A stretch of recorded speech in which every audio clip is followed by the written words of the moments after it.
Hi folks, we're just giving a few seconds here at the top for Zoom to let everybody in before we get started with tonight's event.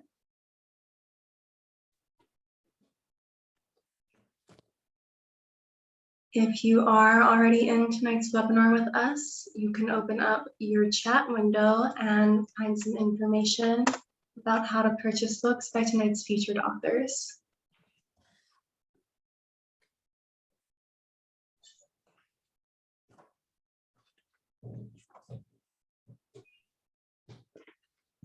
Good evening and welcome to tonight's live online author event with Greenlight Bookstore.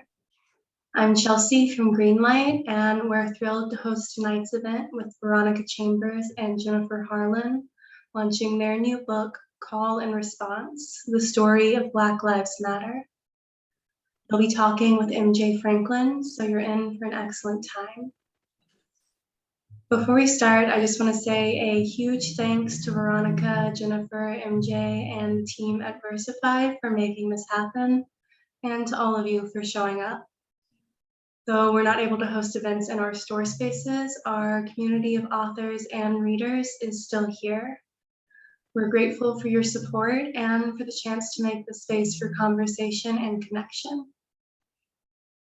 Now, just a few housekeeping things.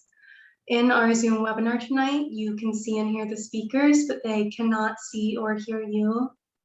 They can see that you're here though, and there are a few different ways you can interact with the authors and with each other throughout tonight's event, which we highly encourage. The first is the chat, which you can find by clicking on the icon that looks like one speech balloon. You're welcome to post your comments and thoughts in the chat. That's a great way to show your appreciation for the author and interact with fellow attendees. If you have a specific question you'd like to have answered by the author, please post that question in the Q&A module. You can find it by clicking on the icon that looks like two speech balloons. We'll be pulling questions only from the Q&A to be answered in the later part of the program.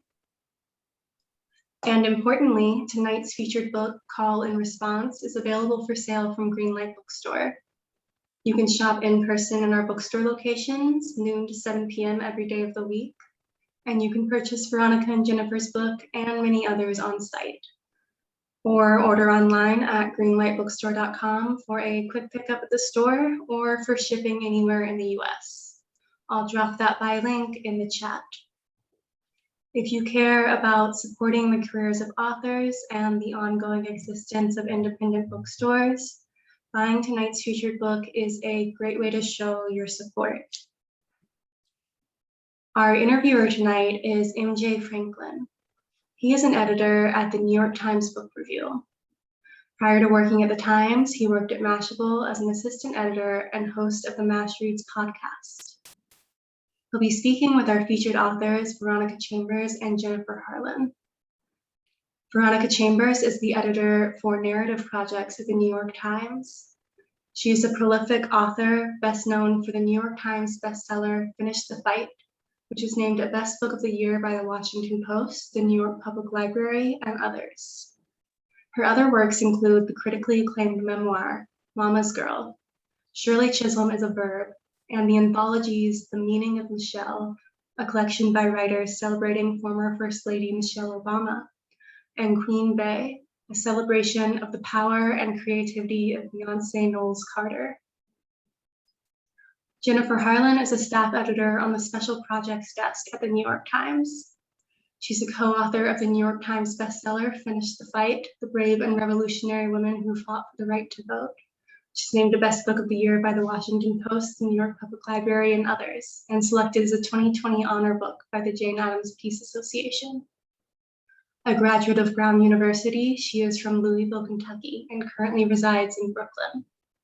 When she's not writing about roller derby, private eyes, or women's suffrage for the Times, she can usually be found baking pies or searching for her next great karaoke song. Their new book, Call and Response, is a broad and powerful exploration of the history of Black Lives Matter, told through striking photographs, in-depth reporting, stunning visual timelines and graphics, and compelling quotes. This book is perfect for young readers who need an introduction to this impactful movement, and for any reader looking for concrete information on this timely topic. Veronica and Jennifer are going to be speaking with MJ, and then they'll be talking with all of you. Veronica, Jennifer, and MJ, please take it away. Thank you so much. Thanks so much. Yes. I'm so excited to have this conversation with Veronica and Jennifer. To get started, I just want to say congratulations again. I'm sad that we can't be together in person, but I want to extend like the most voracious virtual round of applause. This book is huge, and one day we'll be able to toast in person to it. To start this conversation, I wanted to start with a very broad, vague table setting question, because in order to have a meal, which is you all talking about your book, you have to set the table. So I was wondering if, starting with you, Veronica, can you tell us what is Black Lives Matter and what inspired this book? Let's start there. Sure. So what we're actually seeing is some of the photos of Black Lives Matter in action. And I believe this photo is from 2020. And what really inspired this book was last summer, between 15 and 26 million Americans participated in some sort of Black Lives Matter protest, which was founded in 2013 to protest against violence in Black communities, police brutality, and a whole range of issues. I mean, it's really interesting that Black Lives Matter isn't just about the police.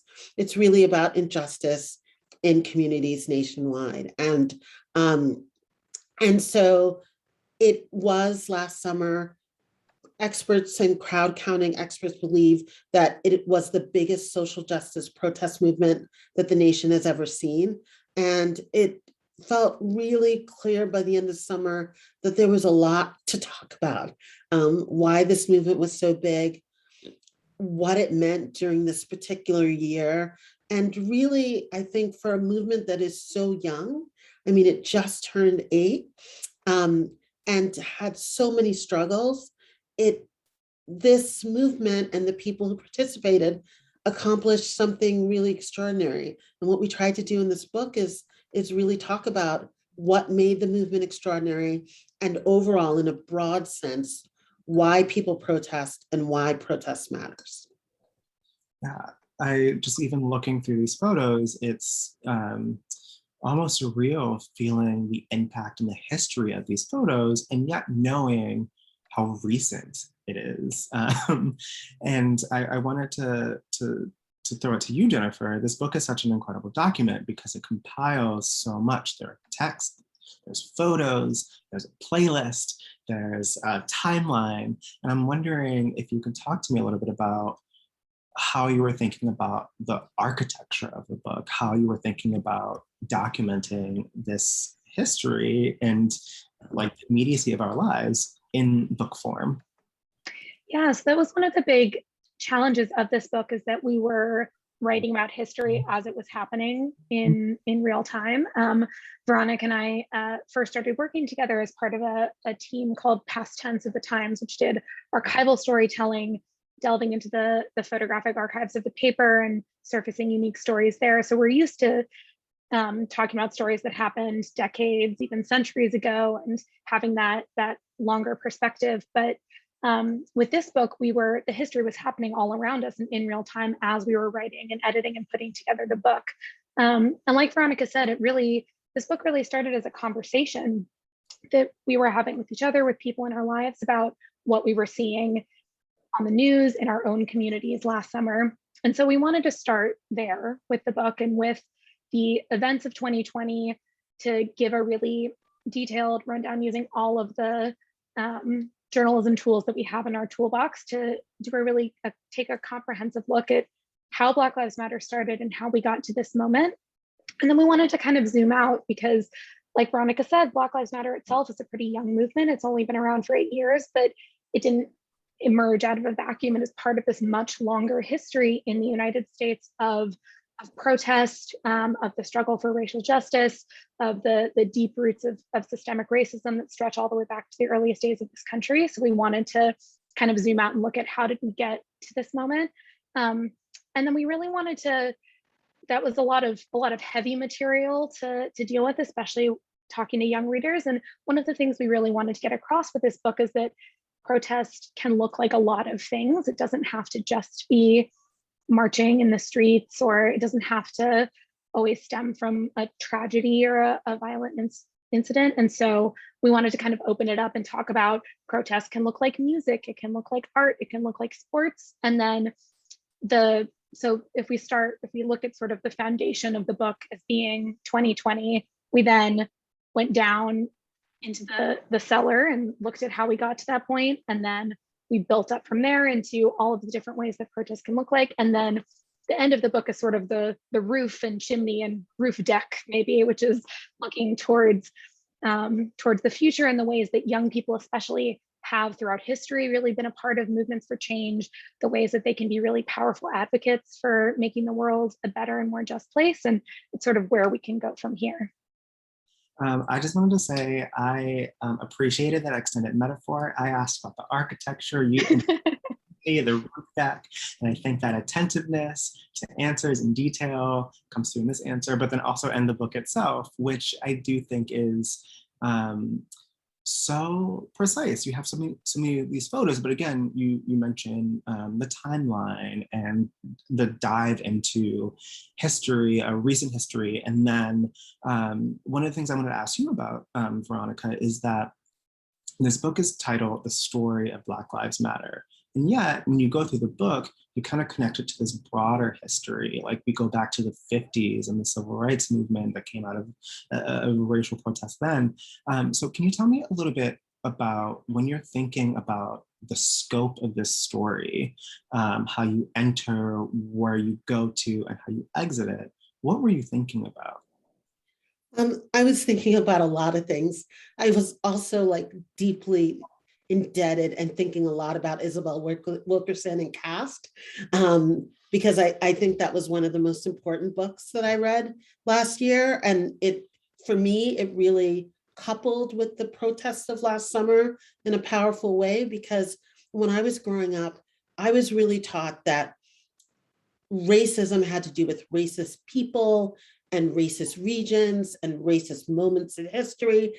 And there's this really powerful quote in Caste where she says, "This is what America has been for longer than it has not." And that line always gives me chills, because I think it's very important, and especially for young people. I mean, I have a daughter who was in middle school at the time of all of this, and it's a very middle school, elementary school thing to say, "You're such a racist," or "That's so racist." And instead, I think what we saw in the streets last summer was people saying, okay, it's not about who we blame, but it's about how broken the system is and how we're all so invested. And I think that what Black Lives Matter did so brilliantly, and the reason why we went back into the archives and the history and all of that, is that it combines the protest techniques of the modern civil rights movement with the radical imagination of the Black Power movement, which is saying that our humanity, our safety, our right to justice and freedom is not something that we have to earn. We earn it through our humanity. We earn it by being born. And that's a radical departure, right? So you get this movement that brings together these two things that never lived quite comfortably in our parents' and grandparents' generation. And yet somehow these young people and these activists, and really multi-generational activists in Black Lives Matter, brought these ideas together and said, this is about all of us. This is not about what one person did right or wrong. This is about our humanity, and we're all invested and we're all in this together. And I think that is truly extraordinary.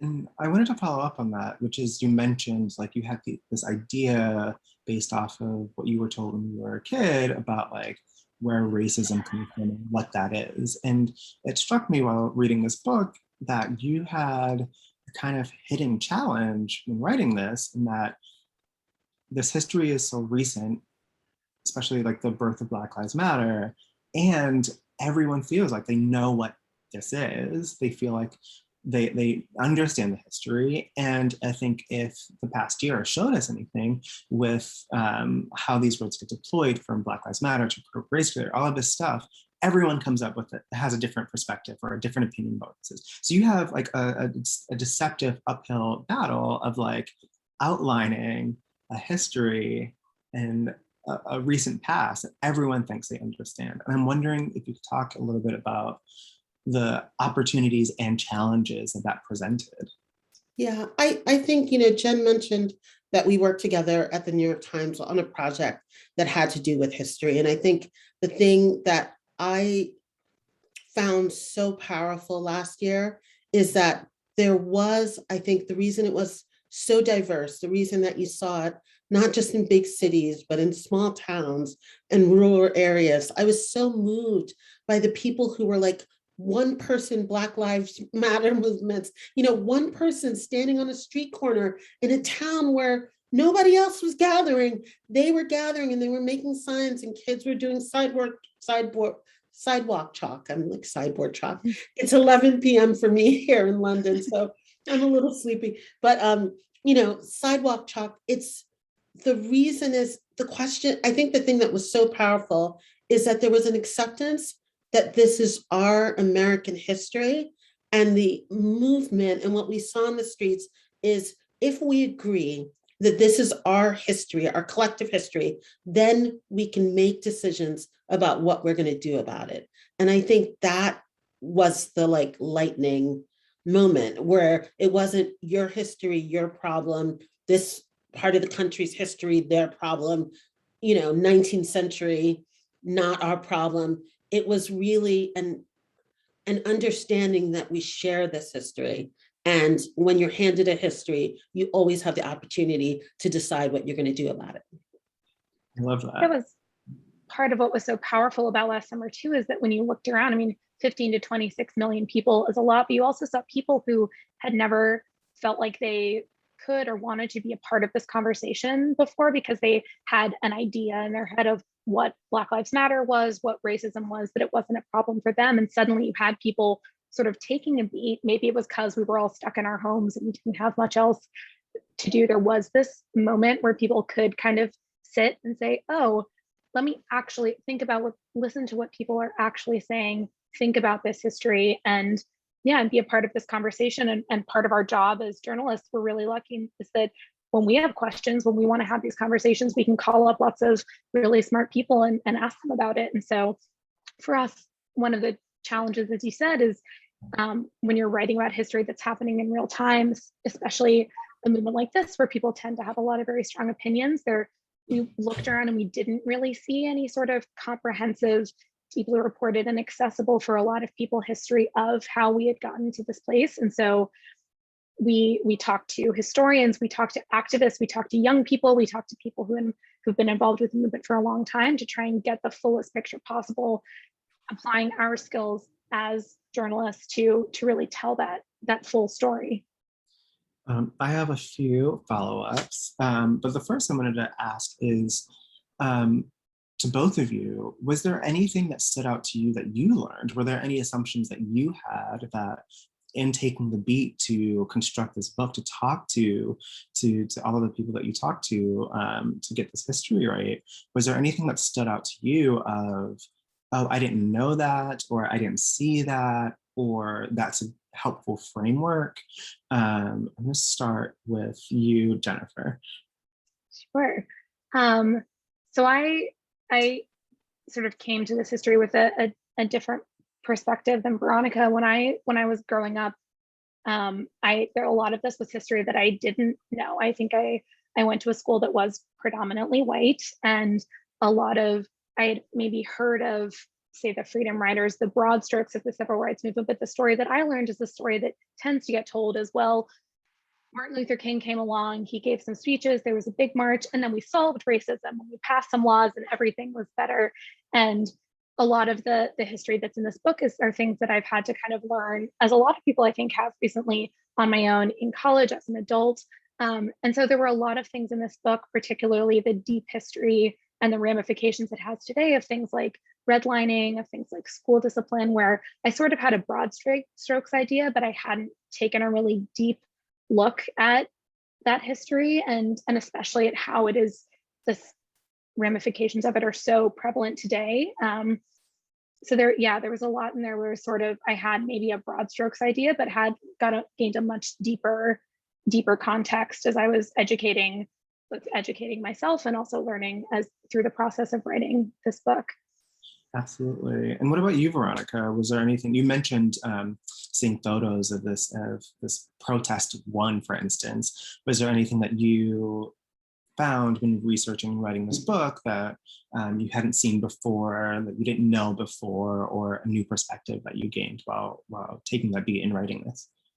Well, you know, it's funny because we actually don't have a photograph on the cover of the book, which is a little bit of a heartbreak for me because one of the things that I learned that I didn't know is that you don't actually need permission to photograph people at a protest. And so people are photographed at protests, but we had to make a decision not to put them on the cover of a book for a lot of different reasons. Like we can use it as covering the news, but not, you know, you would hate to have someone who was 16 who was photographed at a protest and we don't have their name and we don't have a release from them. But, you know, we went through thousands of pictures to pick the 120 pictures, I think, that are in the book. And what was really striking to me is what I loved is one of my favorite sections was a section of the book that we actually based on a Metro story on this is what happens at a protest, and knowing that, okay, there are people who are the marshals, who are the leaders. There are, you saw it in the photos, the medics. There are people who are like the legal reporters and they're taking notes that I had never known how organized a protest was. I mean, I'd read about it and I'd seen Eyes on a Prize, but I hadn't really seen it broken down into all of these really specific roles that people on bikes are both negotiating with cars, but planning new routes as roads, you know, as the movement and the protest takes a different path. That was really exciting for me to be able to like look at the crowd shots and then zoom in and say, oh, this is actually what's happening. And I mean, I think the photographs are revelatory in a lot of ways, but for me, that was one thing that was very specific because I hadn't covered protests as a journalist and I didn't really know all that went into it. You preempted one of the questions that I had, which was, this book is so reader focused. You have these breakdowns of, and I wrote a few of them down. What is an activist? What does a protest look like? Who is who at a protest? And I was wondering if you could talk a little bit about how you were thinking about the reader as you were constructing this book, and like what sections you decided to include based off of that. I'm gonna start with you, Veronica. Sure. I mean, I think because I do a lot of different kinds of writing. I love writing for kids the most. It's my favorite thing. And I think partly because I knew that as a kid who loved books, that, you know, when you get emails from kids, when you do school visits, what I love is that when kids like a book, they read it again and again and again. And in a way that most adults don't have time to. So when I kind of got through the like Isabel Wilkerson trying to be cast draft that was so thick and dense, and I was like, okay, Veronica, you have to let that go. I really started to think about the first half of the book as history and foundational. And then I really tried to get into what we were seeing in the photographs. So I started thinking about Naomi Osaka and her mask at the US Open. And we ended up doing a whole chapter on sports and protests. And I remember I sent a draft of the book to one of my godsons, and he's like a, JV soccer player, Ellis.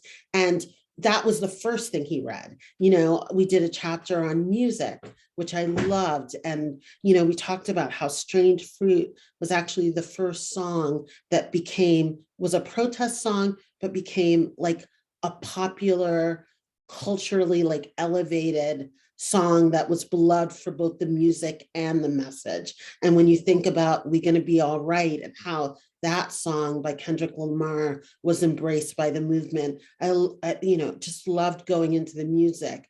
And then of course the art, the murals, the signs, how artists did their own protests was so powerful. I mean, I think for me, Jen, you can comment, but choosing how few murals that we could include.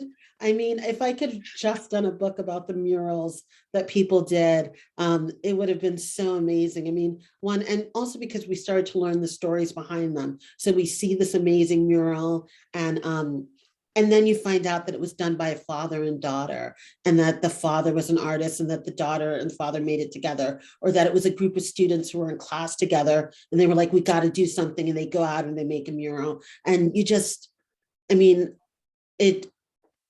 it's inspiring, even though this book is heartbreaking and it broke my heart like 100 times to be working on this and to be like living and reliving and sorting through all this history.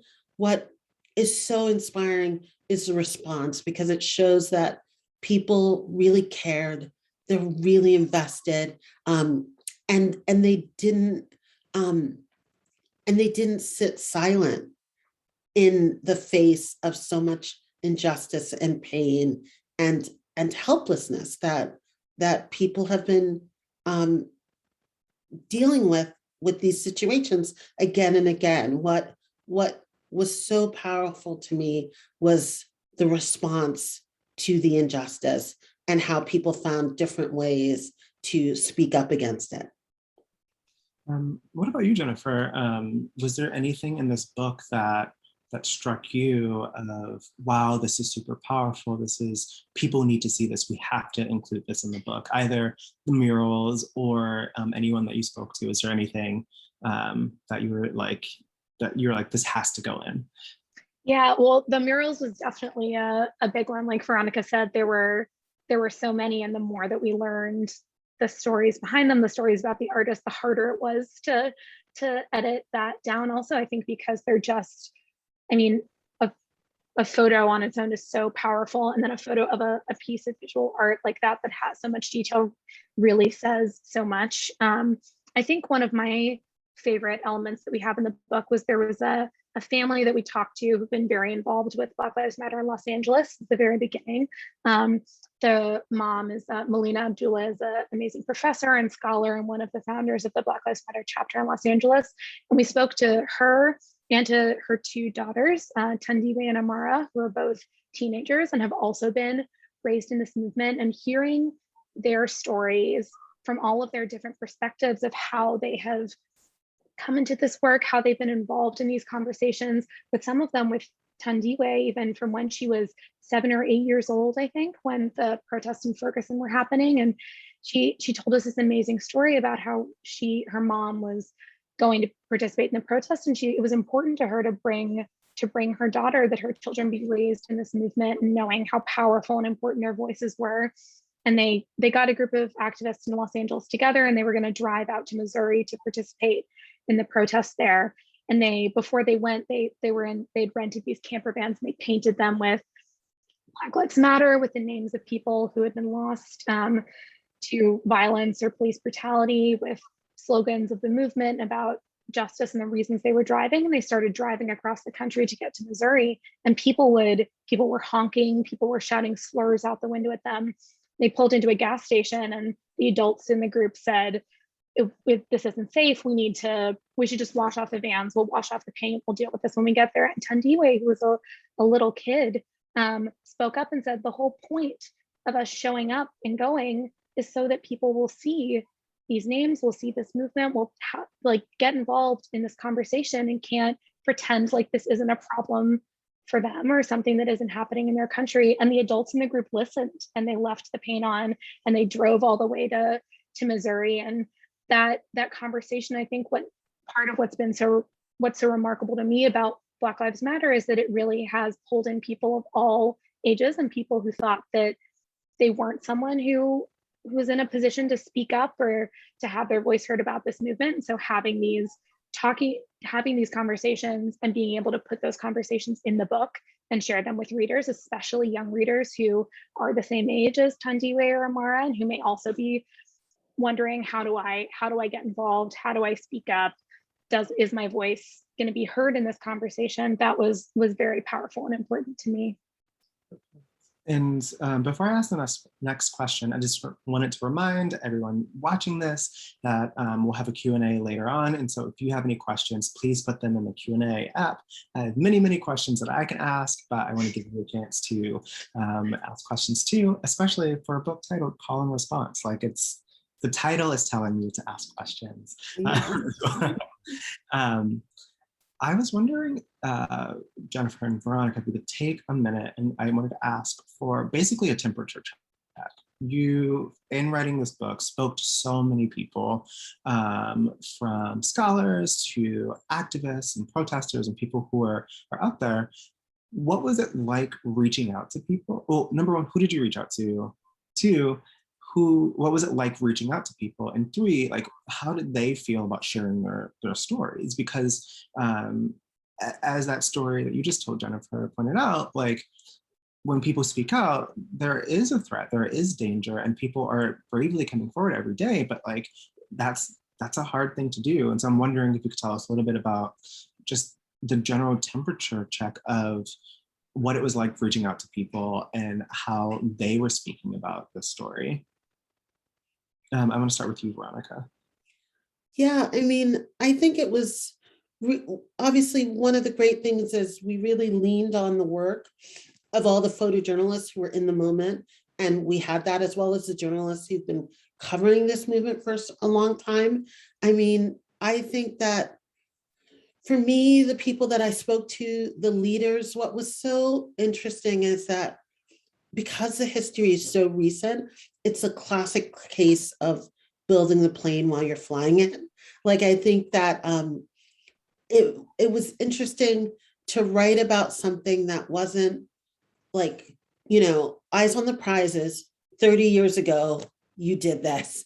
This was 8 months ago, you did this. And I think what was interesting to me is, and what I think will be interesting to watch, and one I thought was one of the most important chapters in the book, was the whole idea of so many ways to be an activist. Because what I think you've seen even since Ferguson is that some of the people who are in the street have moved into different positions. So some of them are getting government jobs. Some of them have moved into like local running for office. Some of them have moved into nonprofits or formed their own nonprofits, like DeRay McKesson and Campaign Zero. And then some of them, like Tandiwe and her family, are kind of committed, dedicated activists. And we talk about how President Obama is kind of the ultimate example of someone who started out as an activist and became the ultimate insider as president of the United States. And I think someone that I really admire, who's Leah Daughtry, who has been CEO of the Democratic National Committee twice. She grew up in an activist family, and she talks in the book, and she's talked to me about the idea that every movement needs people all over the place. Like, it can't just start in the streets and stay in the streets. Like, ultimately, you need people to take different roles. And I think it's been so interesting to watch the young people who started this movement and who've been on the ground in different movements decide, okay, what's the next thing I'm going to do? Because I think that you see these photos and no one's like fist in the air, in the streets, very few people. It's a segment of the population who'll be doing that for the next however many years. It's a people evolve, and they become academics and teachers and all kinds of things. And so it's just powerful to see that, to know that we talk about how people protest for change, but inherent in the act of protest is that I think it actually changes the people who are involved in it. And to watch them change and evolve is very powerful. What about you, Jennifer? Is there anything that you saw when speaking to people, reading their accounts, et cetera?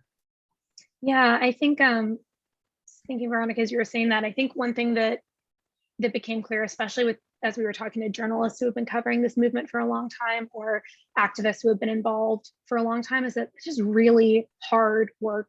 It is slow. It is usually discouraging. It takes a lot out of you, out of individuals, out of groups. And so I think it was important to us to make sure that that was also part of the story, and to realize that it is okay to be a human in this work as well. And that sometimes people need to take breaks, or sometimes people need to switch gears, and you don't have to be marching in the streets every day with your fist up in order to be part of making this change. And that some people, as Veronica said, will transition to policy work. Some people transition to politics. Some people are holding bake sales to raise money for organizations that they care about. Some people are creating art and music, and that all of these are important ways to be a part of this conversation. And also that it's important to, if you're not taking care of yourself as an individual, if your cup is empty, then you cannot give to other people or to other causes. And so to, especially as we're taught, since this is a book that is primarily for young people, I think it's important to have that as part of the conversation, and that it's not, you shouldn't judge yourself or feel like you're failing or not committing enough if you're not committing in the exact same way all the time. There are lots of ways to be a part of this work. I think thank you for mentioning it, because I think that's a really important thing to remember. Yeah, there is a lot of ways, and that you do need to take a moment for yourself too. I wanted to shift gears a little bit and ask more about the research and construction of this book. And I know both of you have worked on books and projects that dive into history that is further in the past. And I'm wondering how working on a book that documents so recent a history is similar or different than some of that other archival work that you've done. I'm going to start with you, Veronica. Yeah, I think just to show how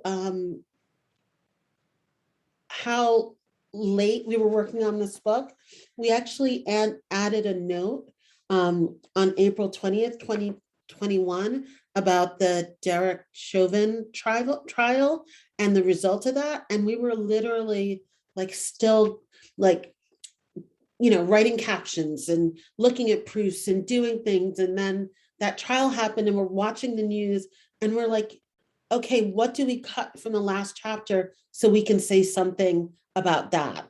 And knowing that the minute we said something about that 2 weeks later, there'd be something else to say, and that the book would then be out to ship. So trying to decide where to end it was really hard.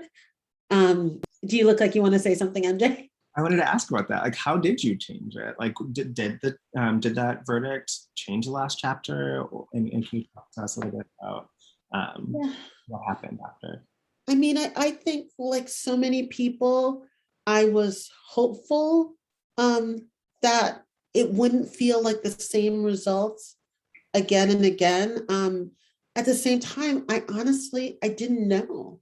And this is where I talk about like the heartbreak, like in order to distill this all into a book for younger readers that, could be brought into schools by teachers and librarians and shared with kids by parents, we had to take in a lot and really winnow it down. So, that day I was just, I was on edge, and still, even with the verdict and President Biden making a kind of unheard comment by a president about what he hoped the result would be, I still was not sure. So we ended up making an author note And we also didn't want to be too, I don't think we wanted to be too cheery about how much work there still is to be done. What we really wanted to do was to say something remarkable happened.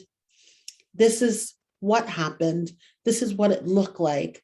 And this is, and this is why, you know, there's a stat that says that peaceful protest has become all over the world the most powerful way to affect change. Academics have studied this, and more than 50% of peaceful protests, ends up with concrete change, as opposed to less than 25% of violent protests, which is an interesting thing to talk about in the moment that we're in this country and in the world.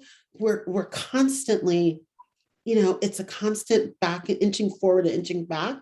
But I do think what's interesting is this movement it's a domino effect of a long line of movements. And it's a really American story about hope and holding on to hope and what that means. And I think for me, I've spoken to a number of teachers now and small groups of teachers, even though the book is just coming out tomorrow. And what I really tell teachers when they say, okay, how do I teach this? What if some people don't believe in this movement? I'm like, I know we have it in big titles on the cover that it says Black Lives Matter, but I don't think that this is so much a pro Black Lives Matter book as it is a book about an amazing moment in history that is really part of a long line of American protests. And it's really about how people came together and found hope in pushing for change. And to me, that's a very powerful, important American story, and one that I hope young readers will benefit from. I know we're just getting about to the time of taking audience questions, and so yeah, please ask questions. Yes, please ask questions. But before I switch to that, I just wanted to ask one last question to both of you, which is there anything that you want readers to know about this book, to take away from this book? A way that I like to ask this question is, I like to say, if this book was on a shelf and someone walked past, what would the book whisper to them? What would they say to entice them to pick it up? I'm going to start with you, Jennifer. I would hope that the book would whisper. This book is I love that. It's a middle grade book. It's written for adolescents, but we also really wrote it for everyone. We hope that adults, that kids, that parents, that teachers, that educators, librarians, there's something in here for everybody. There's something for the extroverted kid who is super passionate about social justice, who is going to protest, who wants to be in the streets. There's something for the shy kid who doesn't know how to be involved in this conversation. If you love riding your bike, if you're into playing sports, you're into making music, there's something in here, we hope, for everyone, and that this book is a great place to start a conversation from an informed, open-minded space, but it's also hopefully a gateway into a lot more. Perfect. What about you, Veronica? What would the book whisper from the bookshelf? I think the book would whisper that this is not a book about a protest against, it's a protest for, and it's a protest for a better, more perfect union. And I think that's the business of being an American, always, but never so much more so than now. I love that. I love that. Well, I want to throw it over to audience questions. And also, based off those answers, I also have a new follow-up question, which I'll ask later. I said the last question, so I want to be a man of my word from the audience. We have a question here from John Hersfeld, who asks for Jennifer, what do you want young readers to learn above all, and what did you learn for writing this book, which I feel like we've talked about a little, but would love to hear more from a former journalist and your proud former teacher. To say that, so as a little sidebar, so Veronica and I, when we were talking about who we wanted to dedicate this book to, we talked a lot about the teachers and librarians who had been really formative in our own experiences and becoming readers and writers, and we each picked a few. And Mr. Hertzfeld, who was my 7th grade English teacher, was one of the people who really had an impact on me and making me a really curious reader, and someone who I had always loved books, but who really started to think of books as gateways into other lives and other worlds. So I'm so delighted for the question, and that we were able to dedicate this book in part to him. I have now forgotten what the question was because I was too excited. So if you could, it was what do I most want young people to learn? What do you want young readers to learn above all, and what did you learn from writing this book? Oh man, I learned so much. I feel like we've talked about this a little bit, a lot. We've touched on this in a lot of our answers, but I think that the thing that really struck me last summer and in writing this book, and that I really hope strikes readers, is, as Veronica said, that this project of making our country and our world a just place for everyone is everyone's problem, is everyone's responsibility, and is also everyone's opportunity to use whatever tools they have in their toolbox to further that work. It is work that is never finished. It's work that is hard and slow and ongoing, but also that you never know what small action you might make could end up making a difference. I mean, Alicia Garza didn't think she was gonna change the world and bring millions of people into the streets when she wrote a post on Facebook saying that Black lives mattered. And 8 years later, look at where we are and look at what has happened. And so, yeah, I think what I hope young people will learn is that there are lots of ways to make change, and no one of them is too small. And you never know what action, whether it's teaching someone in middle school or having a conversation with a friend or a neighbor, going out to check out a demonstration, talk to people. You never know what what ripple effects your action might have. Or I was going to ask, can I ask my follow-up question? Yes. I wanted to ask a little bit more about specifically, writing for young people. Were there any specific considerations that you had in mind, knowing that you had young people in mind as part of your leadership? I think one of the things about writing for young people is trying to figure out like how much of the history they would have been taught at this point, and how deep you wanted to get into it. Like, I think really just trying to give like a baseline understanding of systemic racism, what the Black codes were, kind of like just giving it just a little bit of an arc from the late 19th century to the modern civil rights movement in the mid 20th century, I think was important, because I know when I was a kid, all of that seems so long ago. Like, I remember being in elementary school and thinking, it's the 80s. I'm not gonna ever go to a protest like the March on Washington, cut to the Women's March, cut to, like 1,000 different other things. Like, I remember just thinking it was so long ago. And I think that's the hard thing, is trying to figure out like just how long ago some things were, and trying to connect the dots and say, this thing led to this thing, led to this thing, and it's still very much with us, is I think really important and challenging. But I think also the photos help a lot too. I think the photos, seeing kids holding protest signs in the 1960s, and knowing that like New York City school kids had a march against segregated schools that had more attendees than the March on Washington. Like, that is pretty powerful. And so, and then seeing, you know, like one of the photos that really touched me was a recent photo with a kid who is holding a sign from a Black Lives Matter movement protest. And the sign says, "We didn't come this far just to come this far." And I think, you know, I mean, I could read protest signs all day, but I think the idea again and again that we're not giving up on equality.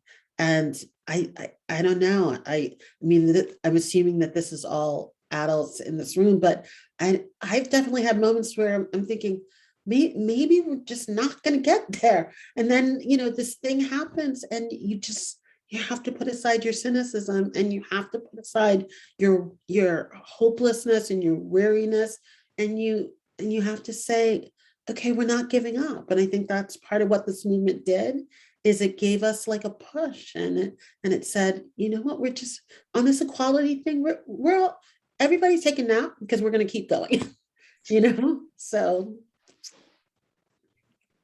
Thank you. I love that answer. Thank you. So we have time for one more question from the audience here. Rachel first says, thank you for telling us about the process of writing about such recent events. How did working remotely and in different time zones impact your collaboration? I would love to answer this question if that's okay, because Rachel Karff is actually one of our colleagues at the New York Times. And last year we worked with her on suffrage and an amazing series of events about the 19th Amendment.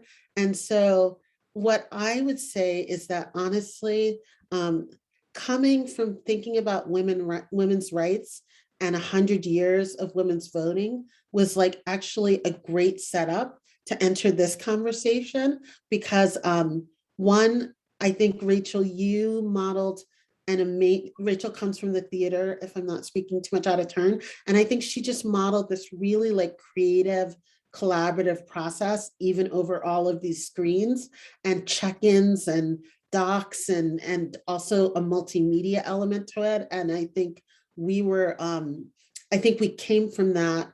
We were worn out and tired because we worked so hard, but coming from that into this book was really helpful, because we had a lot of practice, and we had a lot of practice doing it long distance, but we also had a lot of practice really checking in. And I think thinking about how do we not make this static? How do we make this have a lot of different elements and short bits and longer bits, and, you know, everything from captions to timelines to, you know, diagrams and murals and everything else.